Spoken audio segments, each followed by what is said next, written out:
Hello everyone, कैसे हैं आप सभी। आशा करती हूँ अच्छे होंगे और खूब मन लगा पढ़ाई कर रहे होंगे। तो एग्जाम तक बस एक चीज को आप लेके चलिए। आप देखेंगे कि आपका एग्जाम निकल भी गया और आपको कोई दिक्कत भी नहीं हुई और आपकी सारी चीजें उसके पहले ही जो चीज को लेकर आप परेशान है ना कि मेरा सिलेबस कैसे कंप्लीट होगा, कैसे मैं सारे क्वेश्चन करूंगा, वो सब कुछ आपका एकदम से आसान हो गया। वो चीज क्या है कि जिस जज्बे से आपने पढ़ाई करना शुरू की है, अभी इधर की मैं बात कर रही हूँ, उसी जज्बे को पकड़ के आप आगे तक चलेंगे जब तक आपका एग्जाम नहीं हो जाता है। बीच में एक भी दिन की कहते हैं ना कि आप ना गैप करिएगा और ना ही किसी भी वजह से आप अपनी पढ़ाई को रोकिएगा। एक कहते हैं ना कि जिद पकड़ लेना कि मुझे इसी तरह से पढ़ाई करनी है या इससे ज्यादा ही करनी है। अपने दिमाग में हमेशा एक चीज रखिएगा ना कि आज मैंने इतना पढ़ा तो कल के डेट में मैं दो ही लाइन सही, मैं एग्जांपल दे रही हूँ, दो लाइन सही, एक टॉपिक ही सही, लेकिन मैं रोज एक मतलब उतना ज्यादा करूंगी ही करूंगी। मतलब ये दिमाग में अगर रहेगा ना तो आपका कहते हैं ना धीरे धीरे जो कैपेसिटी है पढ़ने की और आदत है और जो अभी आप शुरुआत किए हैं ना, तो उससे दिन पे दिन उसमें इम्प्रूवमेंट होगा। और सबसे ज्यादा जरूरी ये है कि आप पढ़ाई तो कर रहे हैं, आप जैसा कि बोले कि दीदी आपकी वीडियो देखने के बाद मैंने पढ़ना शुरू किया, तो आप पढ़ाई तो करना कर रहे हैं, लेकिन इस पे जरूर फोकस करिएगा कि आपका तैयार कितना हुआ। आपने जिस चीज के लिए ये शुरुआत की है उसके लिए आप एक ये समझिए कि एक यात्रा है, ये है ना, 3 महीने की यात्रा पे आप कहीं निकले हैं जहां पे आप उतर नहीं सकते। अब मान लीजिए कि आप ट्रेन में बैठ गए हैं कहीं जाने के लिए, वो 3 महीने का सफर है, अब उसमें से आप उतर नहीं सकते, वो चल रही है ट्रेन। अगर आप उतरने का प्रयास करेंगे, ऐसा फील करके पढ़िएगा, अगर उसमें से उतरने का प्रयास करेंगे तो आपके हाथ पैर टूट सकते हैं, आपकी जान भी जा सकती है, आपको नुकसान हो सकता है। तो इस तरह से कि भाई मुझे बैठना ही पड़ेगा, मेरी मजबूरी है, और मजबूरी तो है ही, आपको एक नौकरी चाहिए, ये मजबूरी ही तो है। क्यों मजबूरी है? इसलिए क्योंकि हमें अपने आप को साबित करना है, क्योंकि उपहास उड़ाने वाले तो बहुत हैं। अभी तक उड़ाया और अभी तक निंदा की, अभी तक आपकी कोई वैल्यू नहीं रही, और अपने खुशियों का एक तरह से कहीं ना कहीं देखा जाए तो आपने गला घोंटा है। छोटी छोटी खुशियों की मैं बात करूंगी, जैसे हो सकता है कि अभी आपकी शादी नहीं नहीं हुई होगी तो अभी आपके ऊपर जिम्मेदारी नहीं होगी, या बहुत सारी चीजें शादी होने के बाद की भी मैं बात करूं, एक जब परिवार बन जाता है उसकी भी बात करूं, तो इंसान ना छोटी छोटी खुशियों का गला घोटता है। उसको कुछ अच्छा लगा खाने का नहीं खाएगा, उसको कुछ अच्छा लगा पहनने का नहीं पहनेगा, क्योंकि उसके पास पैसे नहीं है। वो आगे का सोचता है कि अगर अभी खर्च कर दिए तो आगे का कैसे होगा। तो ये चीज है ना कि इन जो खुशियों को मार रहे हैं, क्यों मारना है आप बताइए, क्यों इतना कॉम्प्रोमाइज करना है? ठीक है, अगर हमको कॉम्प्रोमाइज ही करना है तो साधु सन्यासी बन जाते, सब कुछ छोड़ देते, मोह माया। लेकिन जब हम गृहस्थ जीवन में हैं और हम एक जीने की इच्छा रखते हैं, तो फिर हम क्यों छोड़ दें अपनी छोटी छोटी खुशियों को? और हम किसी और के भरोसे तो रह नहीं सकते, कोई हमें ला के तो देगा नहीं। आप तो इतना अनुभव कर ही चुके होंगे, मेरा तो अनुभव बहुत जबरदस्त है कि ना कोई ला के देगा ना कोई आपके मौके पे खड़ा होगा। तो मैंने किया, तो आपका भी ये अनुभव हो रहा होगा। आपको हो सकता है कि आप इसको ना इग्नोर कर रहे होंगे, कुछ लोगों को ना जानबूझ के अपना बना के बैठे होंगे कि नहीं ये तो मेरे अपने हैं, ये तो अभी नहीं लेकिन मौके पे जरूर खड़े होंगे। तो एक मैं बात बता दूं ना कि ऐसे ही लोग आपको, वे तो कहते हैं ना कि जब वक्त आएगा ना तब भी आपको धोखा ही मिलेगा। तो एकदम किसी से उम्मीद कोई मत करिए, और ये बहुत ही अच्छा होता है जब हम किसी से कोई उम्मीद नहीं करते, अपने आप से उम्मीद करते हैं। किसी पे विश्वास नहीं करते, अपने आप पे विश्वास करते हैं। तो जब एक जिंदगी हमें मिली है तो क्यों हम उसको इतना कंप्रोमाइज करें, छोटी छोटी खुशियों का क्यों त्याग करें? हमें किसी से नहीं मांगना है, इतना तो अपने दिमाग में रखना है, जो भी करना है अपने बलबूते पे करना है। तो इसके लिए आपको कहते हैं कि ये हमारी मजबूरी बन जाती है, हमें नौकरी करनी है। तो बस अगर करनी है तो जैसे कहते हैं ना कि इन सब चीजों को अपने माइंड में एक कहते हैं ना कि फ्लैशबैक जो होता है ना कि अपने दिमाग में लाना चाहिए कि मैंने क्यों पढ़ाई शुरू की थी, मेरी जिंदगी में पढ़ाई की अहमियत क्या है, मुझे नौकरी क्यों चाहिए। अपने माँ बाप का शक्ल देखिए ना, अपने बच्चों का शक्ल देखिए ना कि उनके चेहरे पे एक स्माइल आएगी अगर आपके इतना थोड़ा सा मेहनत कर देने से। और अपने बारे में तो सोचिए कि आप कितने मेंटली फ्री हो जाएंगे कि आपके पास जॉब है और आप अब कर सकते हैं अपने लिए। तब भी ना सोचिए, लेकिन दूसरों के लिए कर सकते हैं, आप अपने परिवार के लिए कर सकते हैं, कोई टेंशन की बात नहीं रहेगी।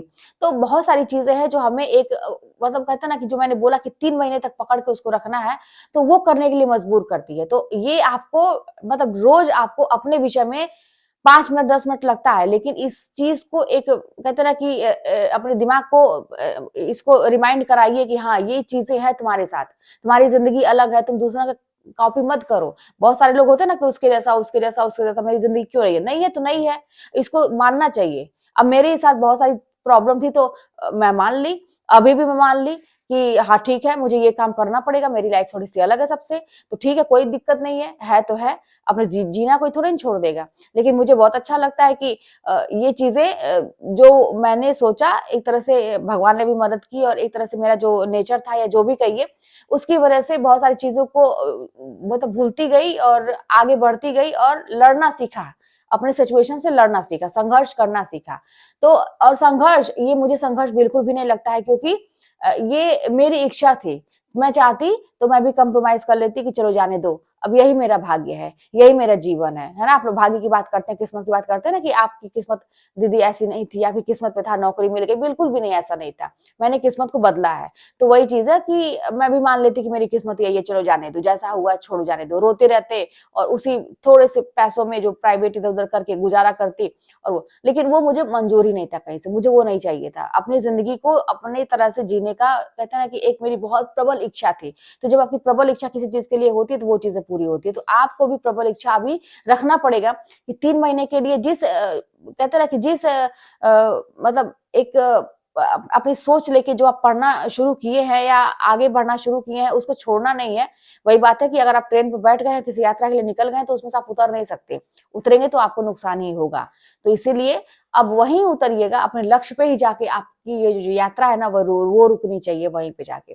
तो थोड़ा सा इमोशन को डालिए इसमें, है ना, अपने ये जो जर्नी है ना, इमोशन को बिल्कुल डालिए। और इमोशनल अब जानते, दूसरों के लिए नहीं होने की जरूरत है, अपने लिए होने की जरूरत है।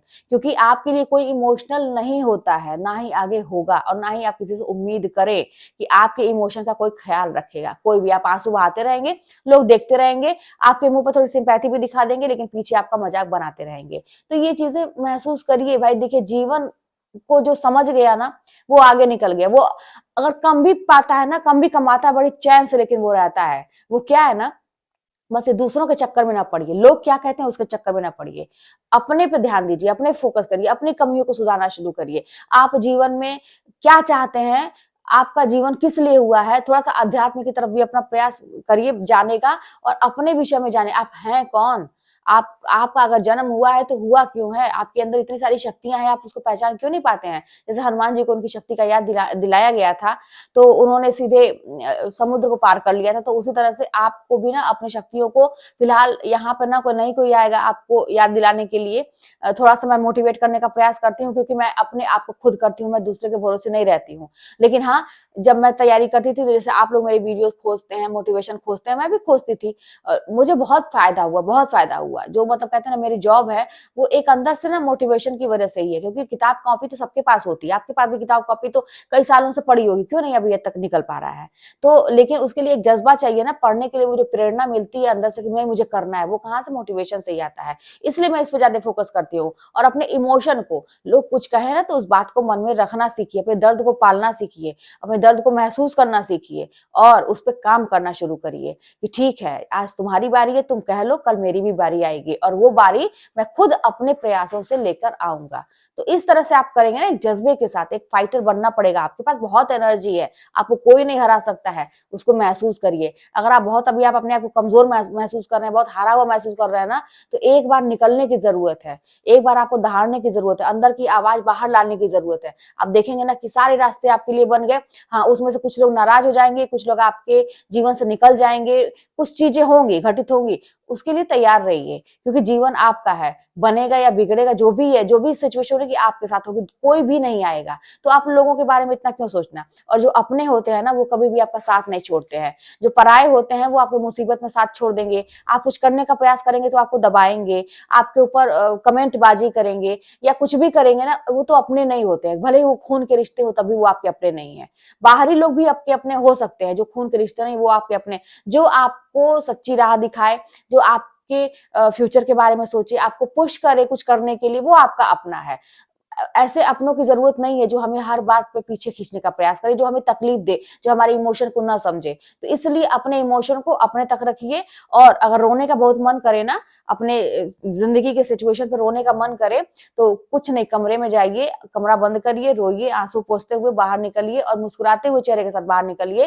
किसी के भनक भी नहीं पड़नी चाहिए। तो यही होती है जिंदगी। समझ गए तो बहुत अच्छी बात है, नहीं समझेंगे तो अभी और भी आपको झेलना पड़ेगा। और ये समझेंगे तो जरूर, लेकिन एक समय के बाद, एज निकल जाएगी तब तो अच्छी बात है, अभी समझ लीजिए। फिलहाल आपको अपने इमोशन को कहते हैं ना कि कंट्रोल में करते हुए और अपने इमोशन को अपनी पढ़ाई के साथ जोड़ते हुए 3 महीने के लिए कहीं से भी आपको हिलने की जरूरत नहीं है। इस यात्रा को, इस जर्नी को छोड़ने की जरूरत नहीं है। जैसे लगे है ना, इसका भी रोज आपका प्रयास होना चाहिए कि थोड़ा सा ज्यादा ही हो, तो आप अंत तक बहुत अच्छा कर सकते हो। प्लान के हिसाब से टाइम टेबल बनाइए कि मुझे कोई भी पार्ट को छोड़ना नहीं है, कोई भी चीज होगा। हम मुझसे बहुत सारे लोग क्वेश्चन ये पूछते हैं कि हाँ, क्वेश्चन ये था कि किताबों में क्या पढ़ें क्या ना पढ़ें, जैसे इम्पोर्टेंट जो कवि हैं, लेखक हैं, उनको नहीं, ये इम्पोर्टेंट और इम्पोर्टेंट में मत जाइए, क्योंकि आपको अगर करना है तो सब कुछ करना पड़ेगा। और रही बात कि मेरा हो जाएगा कि नहीं सिलेक्शन, बहुत सारी चीजें मतलब दिमाग में जो भी डाउट आते हैं ना, वो एक मतलब बहुत ही नेचुरल सी चीज है कि वो आएगी आपके बारे में। फिलहाल सब कुछ छोड़ के आपको अपनी पढ़ाई करनी है। हाँ, एज की बात थी कि जिसकी एज ज्यादा होती है क्या उसको जॉब मिल जाती है, तो ये वरीयता जब आपकी ज्वाइनिंग होती है ना, तो उसमें ये वरीयता, जब मेरिट की बात होती है तो ये आती है चीजें। लेकिन अब इसकी भी चिंता आपको करने की जरूरत नहीं है। जब आप मेहनत करेंगे ना, तो ऊपर वाला कैसे रास्ता बना देता है, ये आपने कैसे रहे कि कर्म करिए फल की चिंता मत करिए, बिना कुछ सोचे। अच्छा ये बताइए, सोच के आप क्या करेंगे? पढ़ाई बंद कर देंगे? कोई फायदा होगा उससे? कोई फायदा? इससे अच्छा किया जाए। आप सब कुछ अभी अभी एकदम रिजल्ट के बारे में आप सोचिए ही मत, बस अपना करते जाइए, करते जाइए। रिजल्ट की जब बारी आएगी देखेंगे सफल में होंगे कि असफल होंगे। आज जब हो भी जाएंगे तो जिंदगी खत्म थोड़ी ना हो जाएगी, फिर हम शुरू करेंगे। तो वही चीज है, अभी रिजल्ट के बारे में मत सोचिए, बस अपना ये देखिए कि अभी हमको क्या करने, प्रेजेंट के बारे में सोचिए। जब प्रेजेंट सोचेंगे ना, तो फ्यूचर अपने आप आपका बनेगा। चलिए फिर मिलते हैं नेक्स्ट वीडियो में। कोई बात होगी तो कमेंट के माध्यम से बताइएगा, चैनल पर सब्सक्राइब कर लीजिएगा, शेयर करिएगा। मिलते हैं नेक्स्ट वीडियो में।